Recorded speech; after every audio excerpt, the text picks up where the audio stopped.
What's up, everyone? Top Shelf TTMs here with a TTM Mailday for September 29th, 2012. 4 packages. Pretty excited. Reds are in the playoffs, clinched the division, and Homer Bailey pitched a no-hitter last night. Have to get some photos printed of that and try to get those signed by him. As you guys know, I'm a huge Reds and Orioles fan, so pretty excited about that. Orioles look to be going in too. Hopefully they can take down the Yankees for that number 1 spot there. Or, yeah, number 1 spot, but at least the number 2 spot there. They'll take over the division. Really don't feel like playing that extra 1-game wild card thing if you don't have to. So, anyway, I'm pretty excited about that. On to the TTMs. With these TTMs, I am up to 344 autographs that have come in this year.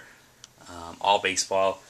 I was shooting for 1,000 if you guys remember, but a little bit of changes there. I ended up getting married in April, slowed down a little bit after that because of that. It's kind of sped back up again recently, so hoping to, I'm shooting a new goal of 500 for the year, which is still pretty good. 500 autographs back, doing only baseball. I think that's a pretty good number. It's better than 1 a day. So anyway, 3 today, 3 TTMs, 1 purchase. I'll show you the purchase first. It's on a 2011 Topps Chrome card of Rays pitcher Jake McGee. This kid has phenomenal stuff. Picked this up on eBay for $1. Again, basically the price it would cost to send something TTM. So picked that up on card auto of Jake McGee. So excited about that on the Topps Chrome. And what's interesting about this is Topps must have some way of prepping their own cards. Because this material that's on the chrome, the glossy stuff, sorry, hands too high here, is also down here. It doesn't change in the autograph area. So either they use a different type of marker, or they use they prep them somehow as well to get the autograph to stick. So I just thought that was kind of cool. That was the first on-card auto I had of a chrome card, and just thought that that was interesting that they did it that way. Alright, on to the TTMs. Pretty stoked about 2 of these. So we'll get to those in a second. But first one here, from Sacramento, California. You probably can't read that. It did get canceled there. It's like one of the first times that one of those types of stamps has gotten canceled on me. 4 of 4 in 8 days coming back from Ricky Jordan. Signed this 91 Fleer. The 91 Topps, that 93 scorecard, and also the 88 Fleer. So, signed nicely in blue Sharpie on all of those. So, pretty excited to get that back. Now on to 2 awesome ones. First off here, 3 of 3 in 47 days from Cincinnati, Ohio. Hall of Fame broadcaster Marty Brennaman. Signed this one here, Marty Brennaman, Hall of Fame 2000. Also signed this photo. He changed pens. Marty Brennaman, Hall of Fame 2000. This is actually pretty cool because I was in Cincinnati when this happened. Marty Brennaman is known for his hairstyle and has had the same hairstyle for years. And basically he agreed that if the Reds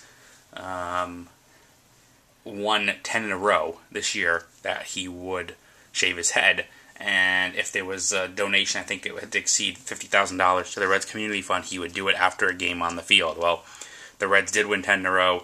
They raised the money. In fact, they doubled it because Charlie Sheen actually matched it at the end, which was pretty cool. So they got $100,000. But this picture is of that night when he shaved his head. And he signed at Hall of Fame 2000. And then the best one of the bunch was the one that he did what I asked, which was pretty cool. It's him and Dusty. Dusty does sign TTM, so I might send this to him too. But I don't know if you can read this here. It says, "To Jonathan, and this one belongs to the Reds, Marty Brennaman," which is his famous call line there for when the Reds do win. What's interesting about this is it's in black underneath. And apparently he didn't like the way that looked because he switched over to silver. And the silver marker is kind of faded. He wrote the whole thing out, but it didn't come out great. And then he retraced over, and this one belongs to the Reds in the silver. So, just kind of different. It's been like traced 3 different ways.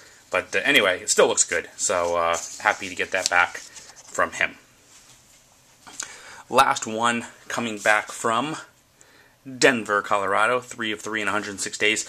This guy does charge for his autograph. I think the whole team basically does. It's through the Rockies. They charge $25 for autographs, but I got these without donation, which I'll explain in a minute. Again, 3 of 3, 106 days from signing in silver, Troy Tulowitzki. Signed this one. Horrible signature, but still signed this one. And then also signed this one. This one's the best out of all of them. Hard to see the silver on there, but he signed them all. But basically what I did was, he was injured, didn't play the majority of the season, so I sent this to their minor league team where he was playing instead of to the Rockies. If you send to the Rockies, they just open it up, they send you a form that says $25 per autograph. They've been doing that for years, you know, you can't really get their signatures, but when he went down to the minors, I decided to take advantage of that and see if it would work there on his rehab stint, and sure enough, he did sign him.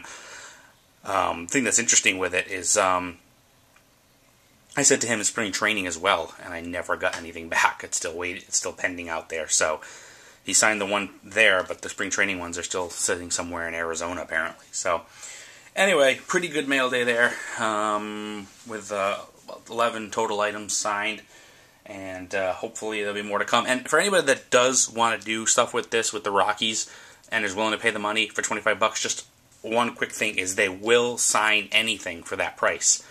I sent a bat through the mail a few years ago and got Todd Helton to sign it for $25. And that's, they're in the paperwork that they've sent. They said they'll send any item as long as you pay, sign any item as long as you pay postage. So, you know, if you got a jersey or something and you want to get Tulowitzki to sign it for $25, or Carlos Gonzalez or Helton or somebody like that, it's obviously worth the money. You know, you ship it both ways, and you'll get it signed, and they'll authenticate it. So, just something to keep in mind. I had a Helton bat, and I just wanted to make sure that I got it signed, and sure enough, it worked great. It comes back in like 6 to 8 weeks. So, if you do have something that you want signed by these guys, and you're not willing to take a chance, send the money. It's anything, I wouldn't do it for cards, but for something like that, it's obviously worth it. So, hope you guys had a good weekend, and we'll catch you on Monday. See ya.